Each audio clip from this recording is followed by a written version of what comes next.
Good afternoon, ladies and gentlemen. So, sitting here in my apartment, I was thinking, we're in the quarantine, everyone's trying to be safe.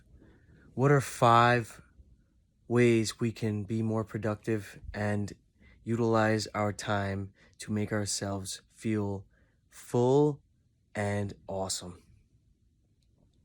Well, the first thing on the list is the simplest, but often the most overlooked.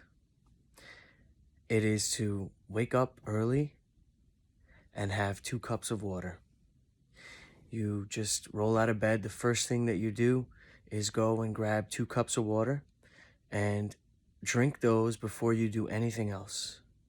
The second on the list is making sure you are in the most amazing environment possible. And that would be by going and, showering and brushing your teeth and just trying to make yourself as hygienic as possible. You'll feel better. Also, another thing that is very, duh kind of thing, but a lot of people say that and they don't get around to doing it because of the fact that realistically, we don't have to go out right now. So sometimes people just they're lazy. They're like, nah, whatever. They skip it. If you do it, you'll be in a better, cleaner environment. You'll feel better, and it'll just make your overall experience 100 times better because you'll feel like more presentable to yourself. I know we don't usually think that way, but in my encounters and understandings, I've noticed that the first individual, the first human that your spirit comes in contact with is you. So if you are just super clean, you will feel exactly that. The affirmations in your mind, everything will align with what you are. So 3 is, I know this sounds counterproductive, after you shower, to do a 15 to 25 minute exercise, but to be honest, it's okay. Do another rinse afterwards, no big deal. So that's number 3, is getting in a nice 15 to 25 minute exercise, whatever you're gonna do, mountain climbers, crunches, leg raises, push-ups, it's all good. And what this is going to do is it's going to get you into your body. Now, your spirit should already be in your body. A lot of people would be like, what are you talking about? The thing is, when we sit, we stagnate. If you're not moving around, if you're just kind of just sitting still, everything is sort of out of whack. You feel like you have less access to your body. I noticed that if you sit on the couch for too long, or if you sit in certain areas, your legs get numb, your legs go numb, or your back starts to hurt. These little things. I mean, why does that happen? And the reason why is because there's a disconnection. And when you push yourself further into your body, you're gonna feel a better flow with your day.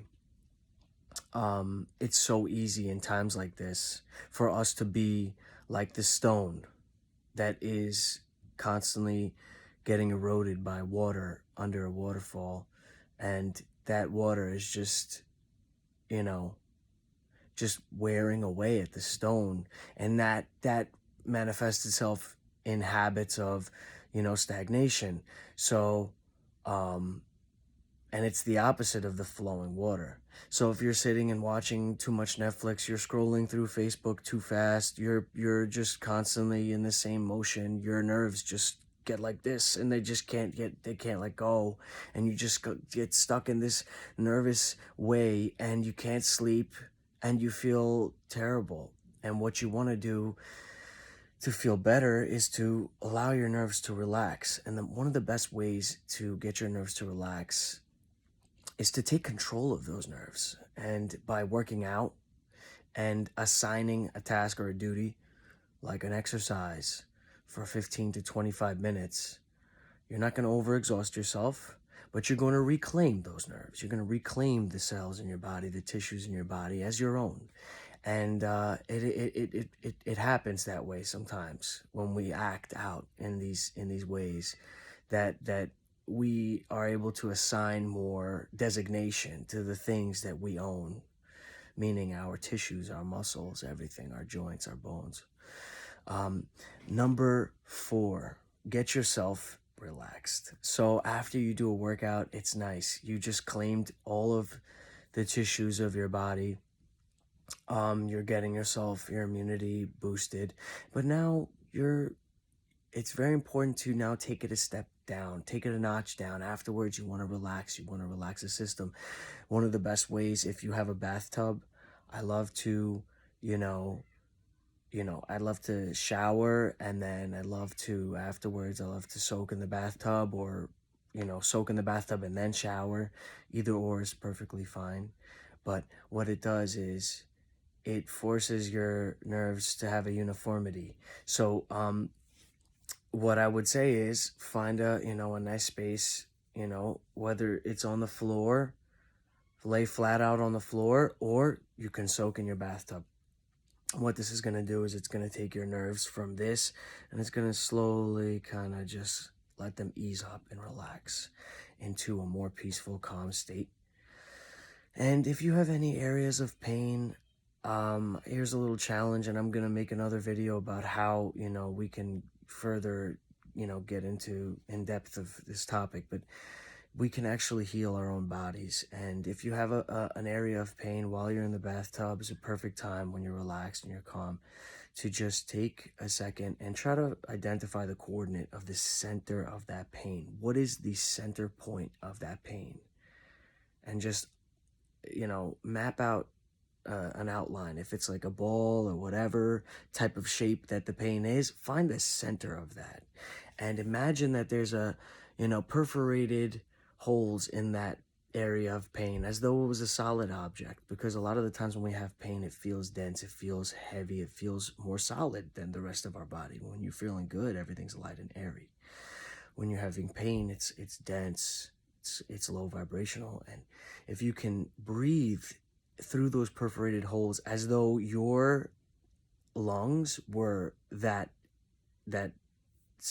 center of pain, breathe into that. Imagine that air, breathe into that center of pain, and imagine air is just going in there and clearing it out, and just breathe in deep, and imagine you're breathing through little pinholes. Let that thing fill with air. And then when you exhale, imagine whatever heavy things are in it, causing that stagnation in that little area to come out, and just relax.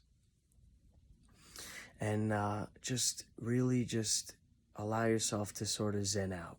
If you want to pass out, go ahead. If you're laying on the floor, flat on the floor, or in the bathtub, just allow yourself to just sort of distance yourself from your thoughts. Your thoughts are going to be there. It's okay. But if you meditate, when you meditate, as you notice, the nonsense that goes on in our mind, it still keeps going. It's like the chatter keeps going. The nerves still kind of like want to represent themselves. So they're there kind of jattering or, jarring you. But as you distance yourself, you kind of just keep pulling back, and it's still going on, but you create a distance. And as you create a distance, you start to see that whatever that thing was that was sort of like making your nerves like this, sort of slowly loses its access to your nervous system, and that ball of like balled up unorganized energy just sort of fades, and it's no longer there. And it's wonderful, because even while you're meditating, you'll feel like there's still this agitation, but as you distance yourself, that agitation it's almost like it left your body. It went somewhere else. It's no longer inside of you. You felt like, wow, I did this. After you wake up, you wake up for the meditation or whatever, that thing, that relaxation, point. And you just feel like something was lifted off of you. And the reason why is because that sort of jarring feeling, an object in motion tends to stay in motion. So if we don't actually actively remove that from our nervous system, it'll stay. And that was number 4. Now, number 5 is very simple. Journal how you feel.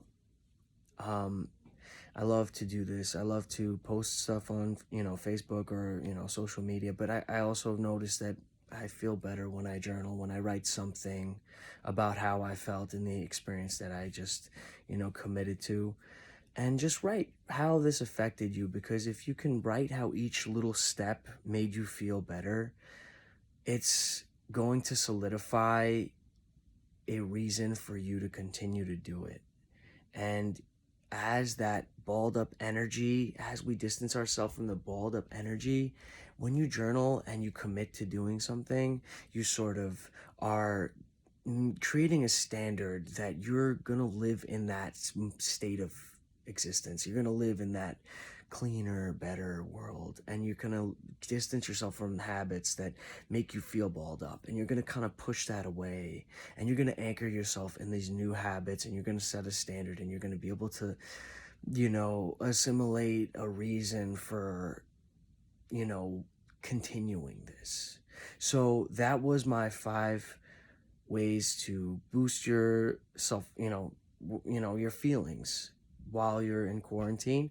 And I appreciate anyone that took the time out to watch this video. Thank you so much. If you feel like anybody could benefit from this, I appreciate you showing them. And I hope it benefits you, and I hope you have a wonderful evening. And I hope we all stay safe. Thank you, and have a good day.